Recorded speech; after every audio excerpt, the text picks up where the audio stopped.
मित्रों नमस्कार। आप है बसंत गुरु जी के साथ।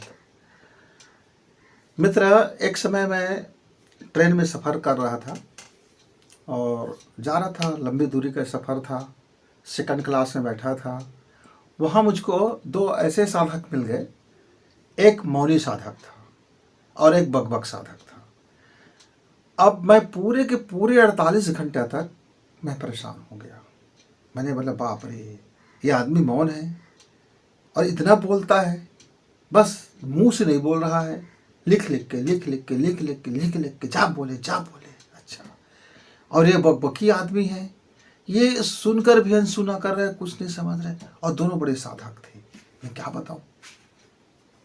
फिर मैं अपने ट्रेन से उतर गया।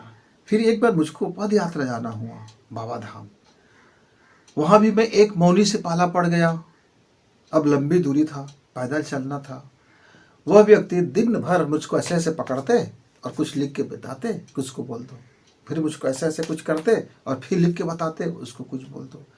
मैं दिन भर परेशान हो गया। दिन भर चलते चलते मुझे लगा भगवान, मेरे साथ तो बड़ा इमोशनल अत्याचार हो रहा है। ये आदमी मौनी है पर दिन भर लगा हुआ है।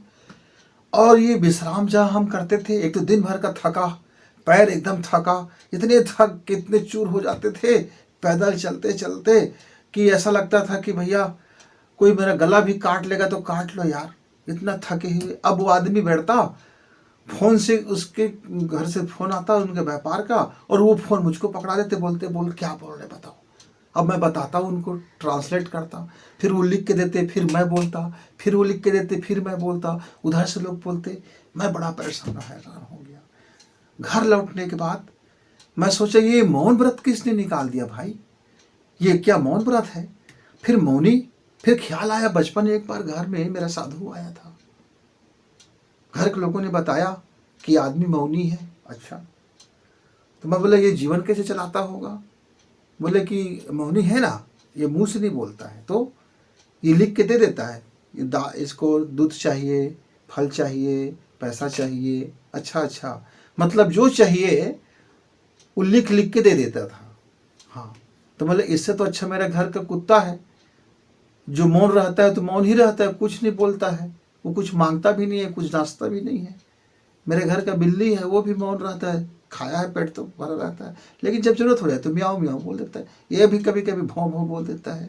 मेरी गैया है, कभी कुछ बोलता ही नहीं है।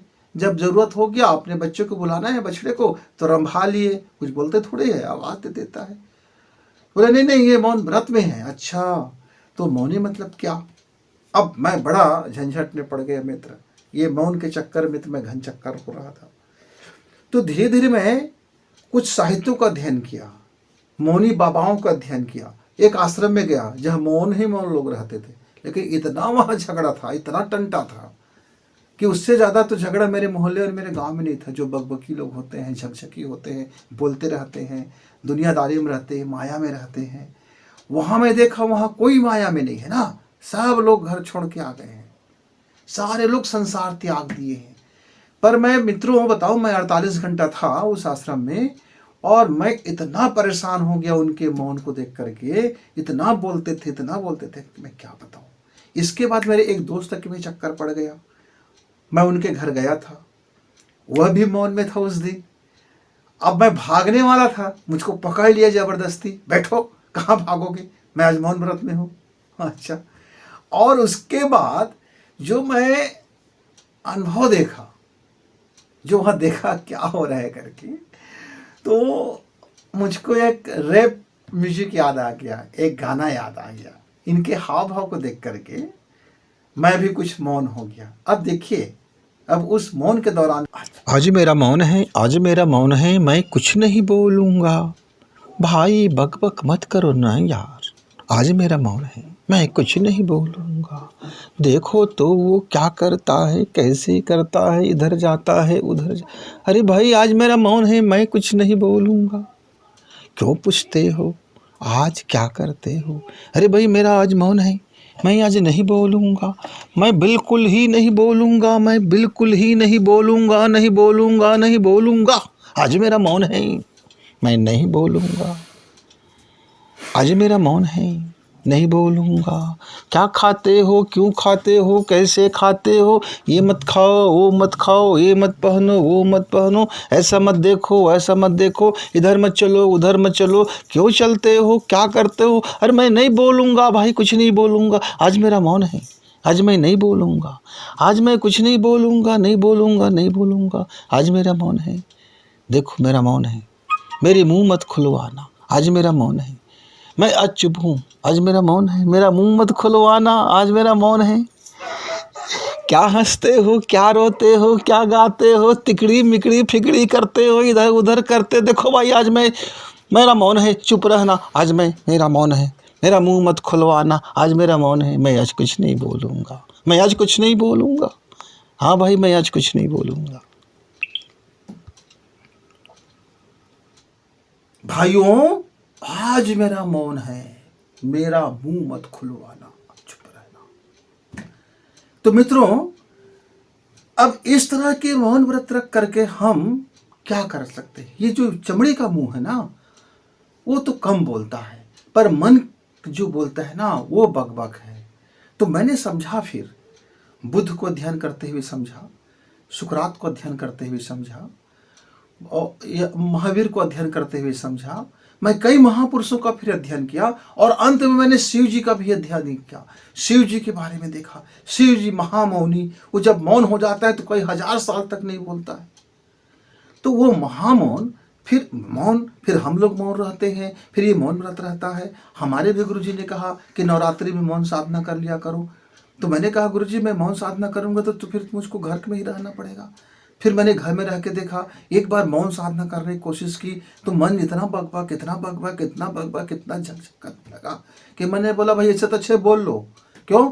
ध्यान तो नहीं रहता कि मैं मौन में हूँ। और जब हम मौन में रह जाते हैं तो हमारे अंदर इतना बकबक चलने लगता है कि अंदर में विस्फोट हो जाता है।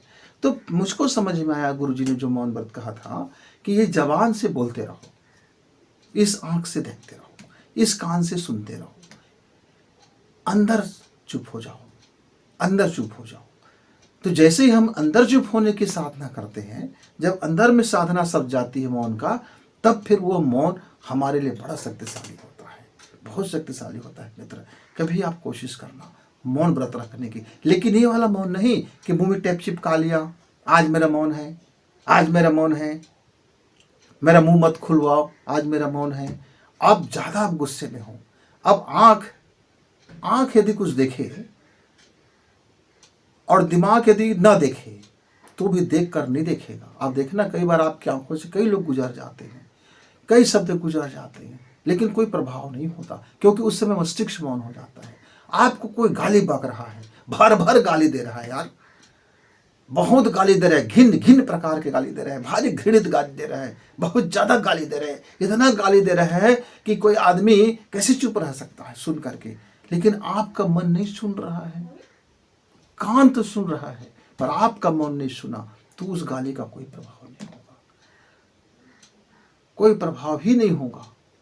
उसी तरह से आपकी वासना, आपकी रसना, आपकी कामना जो एक बीच में है, संवेदी तंतु, एक मीडिएटर है जो हमारी संवेदनाओं को हमारे मस्तिष्क तक पहुंचाता है, और यही जो मीडिएटर है उसकी भाव को संप्रेषण करता है, और उसके भाव के अनुवाद करके वो हम तक पहुंचाता है, मस्तिष्क तक का, और फिर हम उसका क्रिया की प्रतिक्रिया देते हैं। तो यहाँ जब गुरुजी ने कहा मौन रहना, तब वो क्रिया की प्रतिक्रिया नहीं देने के बाबत कहा। मतलब आप सुनते हुए भी नहीं सुनना, आप देखते हुए भी नहीं देखता, आपके अंदर में उसका कोई क्रिया का भाव प्रतिक्रिया ना हो, आप उस प्रतिक्रिया को यदि जीत गए तब तो फिर आप जितेंद्रिय हो गए, तब तो फिर आप अपने इंद्रियों को ही जीत लिया। अब इंद्रजीत कहा तो लोगों ने फिर इसको जबरदस्ती जीतने लगे कि एक नागा बाबा आया। मैंने बोला नागा बाबा आप ये क्या लगाम लगा के रखे हो, आप पट्टा बांध दिए अपने इस पर। तो उसने कहा कि हम इसको जीत रहे हैं, जीत लिए हैं। अच्छा क्या जीत लिए हो? ये कोई जीतना है क्या? जबरदस्ती उसको आप टोपा पहना दिए हो, आप उस पर चढ़ा दिए भैया एक बहुत तांबे का पट्टी, बोल रहे जीत लिया हूँ। तो आप जब इंद्रिय को जीतना मतलब मन के उस रस स्वाद को जीत लेना कि जब इंद्रियां जिसके लिए बना है, वो टूल्स है हमारे, हाथ टूल्स है, जिह्वा टूल्स है, आंखें टूल्स है, कान टूल्स है।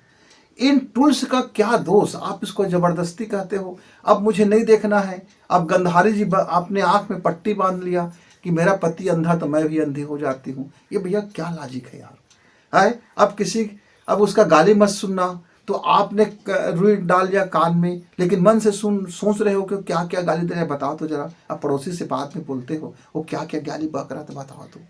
यानी आपको अब ज्यादा रस लेने लगे हो। तो मित्रों, इस जो हमारे 10 इंद्रियों का जो कार्यक्रम चलते रहता है इस संसार में, जो हमें भड़काते रहता है, जो हमें फंसाते रहता है, ऐसा हम बोलते हैं, लेकिन असल में मन के अंदर यानी मस्तिष्क उन चीज़ों को यदि वो जानना बंद कर दे, उसकी क्रिया को रोक दे, तब हम मौन सक जाते हैं। और जितना भी अनुष्ठान होता है, जितना भी मंत्र साधना होता है, और जितने भी प्रकार की हमारे साधना क्रम होता है, उसमें मौन का बड़ा महत्व है। उसमें मौन सधेगा तभी आपके मंत्र में शक्ति उत्पन्न होगा, आपका मौन सधेगा तभी आपकी साधना शक्ति उत्पन्न होगा। जब आपकी मौन सधेगा तभी आपके अंदर में जो आप प्राणायाम करते हो, स्वर प्राणायाम करते हो, कि ध्यान करते हो, कि आसन करते हो, तभी उसका वास्तविक स्वरूप आपको समझ में आएगा। इस मौन को साधना बहुत जरूरी है मित्र, लेकिन आप ऐसा वाला मौन मत साधना भैया, तो दुनिया को बताते फिर ना आज मेरा मौन है। तो मित्रों, मेरा मौन नहीं है, लेकिन कोशिश करता हूं कि रोज मैं ज्यादा से ज्यादा अपने भीतर मौन को साध सकूं, लेकिन मेरा आज मौन नहीं है। नमस्कार, धन्यवाद।